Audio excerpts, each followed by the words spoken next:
Samsung laptop not switching on because of a RAM issue. I'm going to fix this RAM. This RAM, if you see, it's corroded.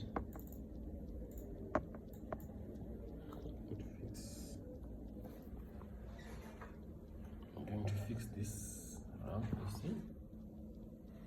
You can see this RAM is corroded.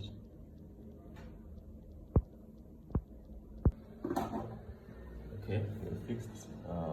Change the capacitor. The capacitor of the RAM.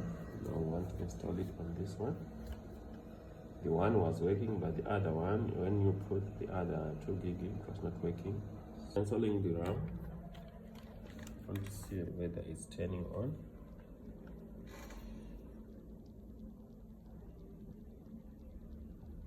Yes, you see, it's totally working.